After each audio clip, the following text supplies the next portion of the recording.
It is time for the Writer's Block, our weekly look at all things related to sports. And I hate to tell you, folks, but it's all things related to football this week. But it's that time of year. I'm Jenni Carlson here in the studios of the Oklahoman, joined by Cedric Golden in the studios of the Austin American-Statesman. Hello, friend. What's up, Jay Carr? Well, here we sit in the middle of September, and, I know there's baseball going on. I know there's NBA about ready to start, but it's all football all the time, and I just can't get away from it. Neither can you. And let's start with this, Cedric, because we have between our two markets what could end up being the football game of the day on Saturday in college football, that being Oklahoma State at Texas, primetime matchup down there in Austin. This game, Cedric, this matchup has become really dominated in recent years by Oklahoma State. They've won the last 5 in Austin. They've won 7 of the last 9. What's at the heart of the run here by the Cowboys to really play well against the Longhorns? Well, first and foremost, Jen, the mullet, Mike Gundy, is one of the most consistent winners in all of college football. And while the Texas Longhorns are undergoing a massive reshuffling with Mack Brown leaving, and then the Charlie Strong era was a huge failure, Mike Gundy was still winning in Stillwater. So he kept the trains moving. Mason Rudolph and James Washington and Justice Hill came through here, got some bowl wins. Mason Rudolph now taking over for Big Ben in Pittsburgh, along with James Washington on that team. So the mullet has a winning personality, a winning hairstyle, and a winning career. Meanwhile, Texas has had to get it back going under Tom Herman, and they're finally back on the way to where they think they should be. And so what's happened now is we have a collision of teams, one that's remaining consistent in the Big 12, which is Oklahoma State, and the other one, Texas, which is trying to reclaim some past glories. It makes for a real riveting matchup this weekend. Yeah, for sure. And after Texas's loss to LSU, you got to think that if Texas wants to be anywhere close to the conversation for a college football playoff spot, this is a must-win for Texas. And, I was trying to think about, as you look historically over the last decade at this matchup, is there anything that runs through the series as far as the why? And Cedric, you talked about the consistency of Oklahoma State. I do think we've seen, as Texas has had its swoon years, you haven't sort of seen the difference makers on defense. It used to be you always knew those, even if you weren't anywhere close to Austin, you always knew the 4 or 5 or 6 guys on the Texas defense that were going to change the game. And in recent years, you haven't sort of had those numbers of difference makers. We're starting to see that return. But as that's happened, Oklahoma State has had, as Cedric mentioned, those offenses that have really pushed. And now this week, Cedric, Texas playing without a couple of their safeties.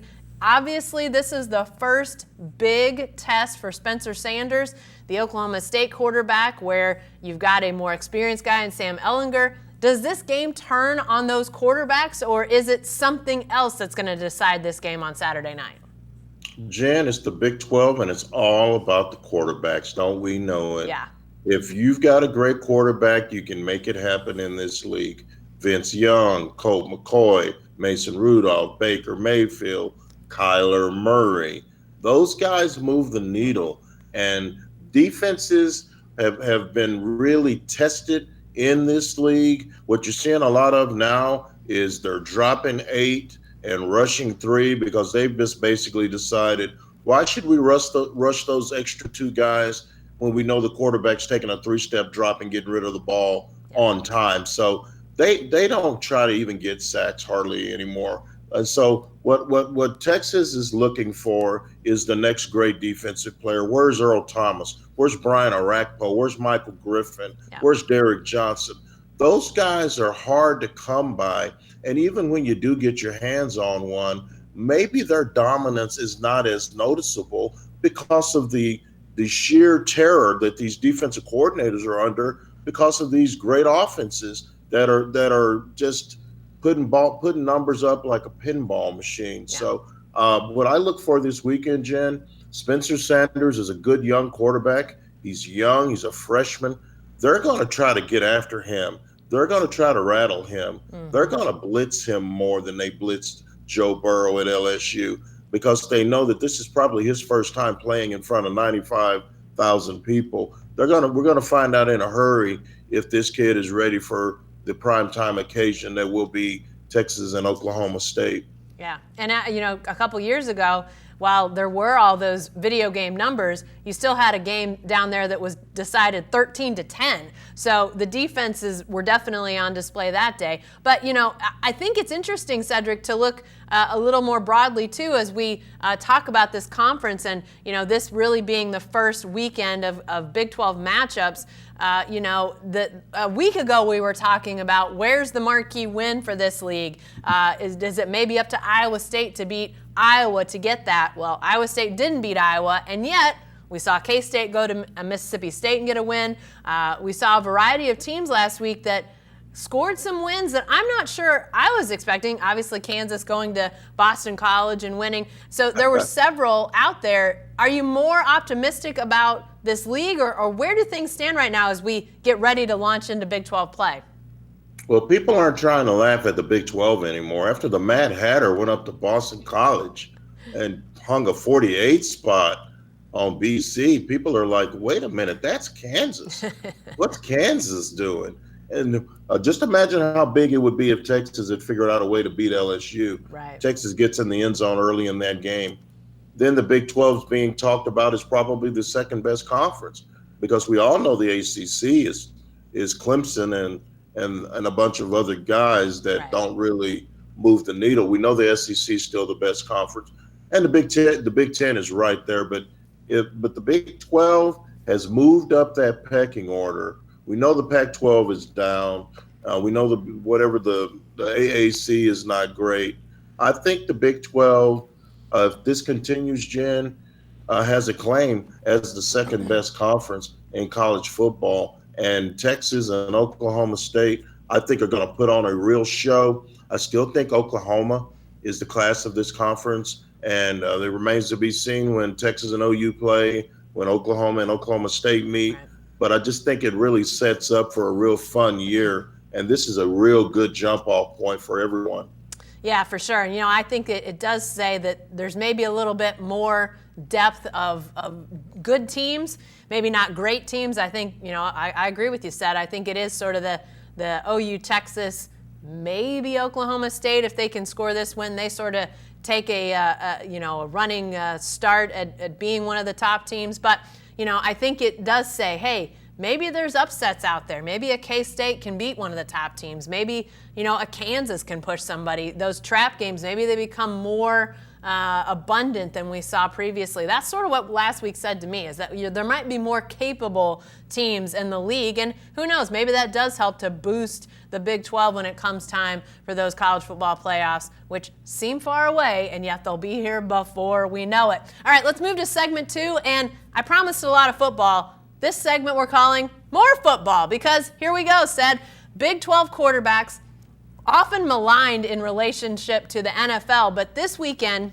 5 of them will be starting for NFL teams. Baker Mayfield, Kyler Murray, Mason Rudolph getting his first start with the Steelers, and then you've got Patrick Mahomes, everybody knows about in Kansas City, and Andy Dalton, the former TCU quarterback. So 5, including some guys that were really part of those video game numbers of recent years that I think a lot of people have said, at times, system quarterbacks. But here they are. Are we done with this whole idea of only system quarterbacks come out of the Big 12? I don't know. I'm telling you this, that whatever the system is working, Jen. And let's not forget, one of the OGs in the Big 12, Cliff Kingsbury, going to be coaching this weekend. Right. He was a good Big 12 quarterback. So yeah. I think that the NFL execs who 20 years ago were stubbing their noses at these Big 12 quarterbacks, at these system guys, what's happening now, Jen, is they've figured out that defensive ends and linebackers are so fast now that it's okay to take a 2-3 step drop and get rid of the ball. And guess what? There's some kids down south who do it in high school, It's called 707 in Texas, in Oklahoma, in places like that. And so all of a sudden, these NFL guys have figured out these guys know how to complete passes. They're accurate. They get rid of the ball. They don't mind running the hurry up. That's because they run a lot of no huddle in high school. So once they get to the pros, they're kind of ready for those principles. They're not getting sacked as much as these classic drop back passers. So I think the NFL is kind of recognized. That's why Cliff Kingsbury got that job, Jen. Yeah. That's why Baker Mayfield went first overall. That's why the Arizona Cardinals took a chance on a 5'10", 165-pound. I don't care what they list him at, 207. He probably ate like 6 baked potatoes before they weigh in. That guy looks like he's 170 pounds soaking wet. But he got drafted, Jen, because they know that he can play this style. It's an effective style. Yeah. It's the future. There's a reason that Nick Saban is throwing the football now, because he understands that the game is no longer about first and second down, 3 yards and a cloud of dust. Let's make something happen on 3rd and 5.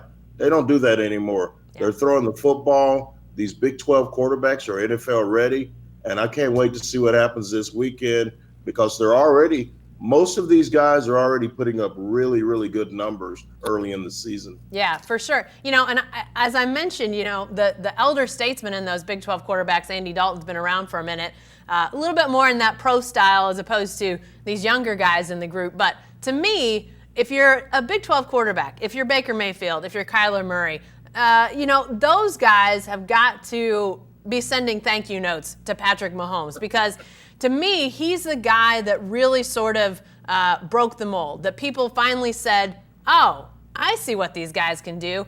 Yeah, they're running a system, as Cedric said, but it's a system that can be successful. These guys have hallmarks to their games that can work at the NFL level. So for Patrick Mahomes to have the success he had a year ago and to really only look like he's going to continue to have that kind of upside, I think that just says, it's not some sort of gimmick. It's not some sort of fad. It's a system that can work to win football games. And obviously you've seen NFL teams try to bring in, whether it's Chip Kelly, didn't exactly work long term, but now with Cliff Kingsbury, Lincoln Riley's a hot commodity. I think it's going to be really interesting to see how does this continue to evolve in the NFL, and is the Big 12 continuing to see its quarterbacks benefit by this?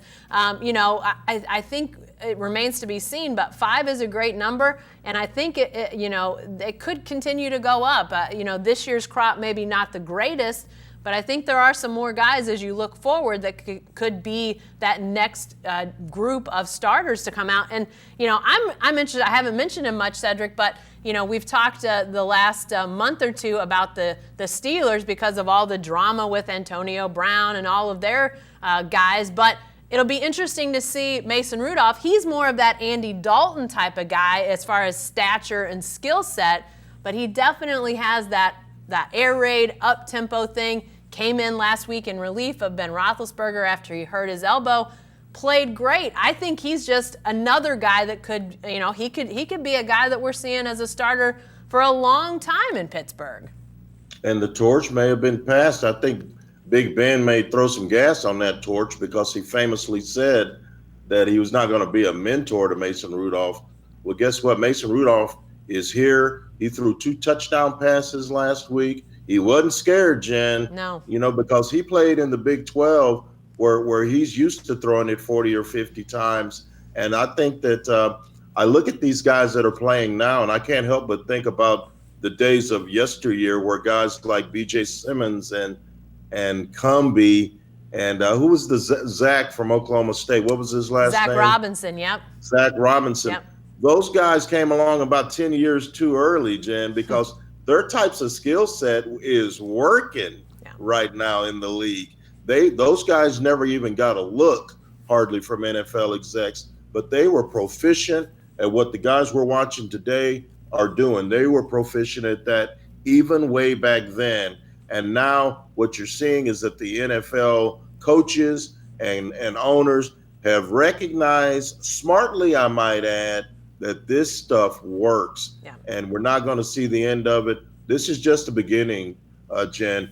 The Big 12's always has been quarterback central for the last decade or so. It's only going to get better from here. Yeah, it sure looks that way. And you're right. You know, you think about that, maybe that sandwich generation that didn't quite get the NFL love, but now a lot of those guys are offensive coordinators around college football at some, programs that you could sort of see their career paths to head coaching. And then who knows where, if the NFL continues to embrace these offenses, that they may be that next generation of NFL offensive coordinators, NFL head coaches, those sorts of things. It's going to be interesting to see. Is Cliff Kingsbury just the first of many? I sort of think so. I think we're going to continue not only talking about NFL quarterbacks coming from the Big 12, but NFL coaches and offensive coordinators as well. All right, segment 3. We're calling this one more football because we just can't stop talking about football. Cedric, let's go back to more. Let's go back to the NFL again. I was thinking about, as we were talking about Ben Roethlisberger giving way to Mason Rudolph and the Steelers going after Minkah Fitzpatrick from Miami, bringing him in. Miami being a place that we're now seeing players saying pretty openly, I want out. Jalen Ramsey, not in Miami, but he's saying, I want to be traded. Are we seeing some sort of sea change right now in the NFL with guys being more open with these trade requests and saying, I don't want to be here anymore? This is something we've seen from time to time in the NBA. It seems a lot more predominant there, but are we starting to see that in the NFL now? Yeah, we are. Antonio Brown politicked his way out of Pittsburgh and then stupided his way out of Oakland. And so when you have guys that are not afraid to go public with their concerns, with their complaints, and the one thing that they have now that we didn't have, Jen, back in the day when we got started in this business, there was no social media. Yeah. All you would get was maybe mumble something to a reporter, I'd like to get out of here, or through an intermediary would get around that someone's disgruntled. But now you got to do is check their Instagram or check Twitter, and they're out and about, and they don't care what you think. Release me. They'll put that on there. Jalen Ramsey is supposed to play Thursday night. That was after he almost got into a fist fight with the head coach. Yep. And now he wants it known that he wants out. And Jacksonville's like, well, sure, we'll trade you for 2 first-round draft picks. I'm like, wow, 2 first-round draft picks. Boy, the price of complaints has gone way up. So this is just the tip of the iceberg. You're going to see guys demanding trades because they can. The CBA is set up where these rookie contracts are 5 years. That's a long time, Jen. They need to make them 3 years. And if a kid wants to try his hand somewhere else, he needs to have more power. MLB and the NBA, those deals are more set up for the players. The NFL is still largely owner-driven, and the players have little to no power. Now, I will say this. They negotiated that collective bargaining agreement, and it was poorly negotiated. They've got to do better. Holdouts, you don't see people holding out in the NBA or the MLB. You know why, Jen? Because they get their money. That's why. Yeah. They don't have to hold out. Yeah. So in the NFL, the only guys that hold out are non-quarterbacks. The quarterback's going to always get paid. So they got to figure out a way to fix it. It's a PR problem. You got guys acting out. It's a bad look for the league. Yeah. But unfortunately, this is where it's been going for the last 5 years and will continue to go until they change that CBA. Well, and I got to think that what the NBA you're seeing out of players really being the kingpins of the NBA, that's got to be impacting these NFL players as they look at that and say, I think what you said is exactly right. The NFL is still very much controlled by its owners, by its leadership. And the NBA, while it has good owners, good leadership, its players are leading the way. It's a players' league, and those guys have taken control of it. And we've seen what's happened. Obviously, not every guy in the NBA is being public with trade demands. We see it happen that, for example, here in Oklahoma City with Paul George, he wanted to be traded, but we didn't know it until after he was already traded. So it can be kept secret, and be beneficial for the player and for the team, but a lot of times it becomes very adversarial. You see guys making it public. Now in the NFL, it's happening more and more, obviously. So it's going to be really interesting to see when they get back to that bargaining table. How does this change things? Because I got to think the league is not happy about it, but the players want more control. So there's going to have to be some give and take there. We said more football, and let's talk more football, something not related to trade requests, at least not yet. Eli Manning has been benched for Daniel Jones, who Daniel Jones got a lot of talk in the preseason when Baker Mayfield raked him over the coals. But Eli Manning giving way to Daniel Jones now. But I think now we start to think, okay, we're coming to the end of Eli Manning's career, Cedric. And at this point, he's got a couple Super Bowls under his belt, a couple Super Bowl rings. Where is his stock in terms of Hall of Fame, in terms of things that are going to start to happen? The future is not as far away as it once looked. We're going to be talking about these things because Eli Manning's career, we're on the last legs of it, it looks like. Yeah, he's going to make it into the Hall of Fame. Above average quarterback. He did okay. 116 and 116 as a starter.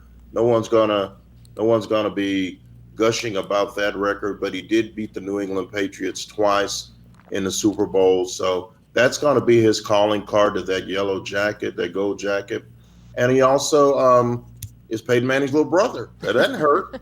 That doesn't hurt. So Eli gets into the Hall of Fame. There are guys in there that have worse numbers than him. I think he had like 340 touchdowns and like 250 interceptions. That's in the neighborhood. I don't have those in front of me, but I know there's a guy. Did you know that there's a guy in the Pro Football Hall of Fame, Jen, with 172 touchdowns and 220 interceptions?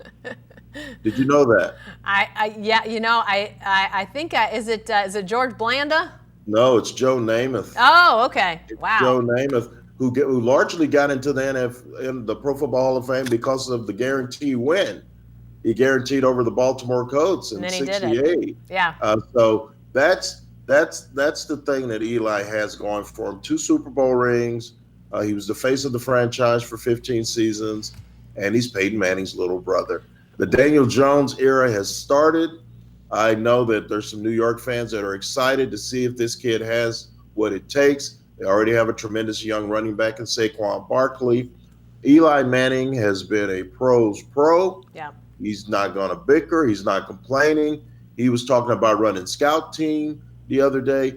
That's the kind of guy you need in the locker room. He will be a mentor to Daniel Jones. Eli has his money. You don't need to be asking for no trade. Where are you going to go? You're 38 years old. So do the Saints want him? I don't think so. They've already thrown their support behind Teddy Bridgewater and Taysom Hill. So if I'm Eli, I ride this out for the next 12 games. And here's the thing, Jen, before I let you finish this. Don't be assuming that Daniel Jones is going to play the rest of the season. That offensive line is horrific. Yeah. He's going to get hurt. Yeah. So we'll see Eli back in the lineup in give me 2 or 3 games. We'll be revisiting that really soon. Well, it's interesting, and you very well could be right. We've seen some bad offensive line play, unfortunately, for some good quarterbacks around the league. But the thing about Eli Manning, the numbers, people will look at those, Hall of Fame, not Hall of Fame. But as much as anything, yes, the 2 Super Bowls are impressive. But when you think about being the quarterback of a football team in New York City, and all of the pressure of the fan base, the attention, the media, the way Eli Manning has been able to handle that, when you think about, scandal, not even of the legal or illegal kind, but just saying something or doing something that, gets him into some hot water. Where has that been? It's been nowhere, Cedric. So to me, this is a guy that, he's handled his business, and win-loss record or completion percentages, it's going to be good, but to me, to handle it like he's handled it in that market, doesn't that carry some weight too? I have to think that carries some weight ultimately when you think about Hall of Fame and those sorts of things. Handled his business, class act, represented the organization with class, dignity, professionalism, a likable cat who wasn't on page 6 every other week. He's the guy that you should model future NFL quarterbacks after. If you want an example of how to be a pro and a man and an example to younger players, look no further than Eli Manning. He is a stud horse on and off the field, great career. Yeah, yeah. And in this era when we see pros not necessarily acting like pros, it seems all the more fitting to talk about that as well. Well, I'd like to say I'll make a promise we won't talk all football next week, but I will make no such promises. Come on. It may be all football again, Cedric. Let's I don't want to make any promises. I cannot keep. It's football season. It is, and it's great, and we'll keep talking about that and so much more on the Writer's Block. So come back next week. We'll see you then.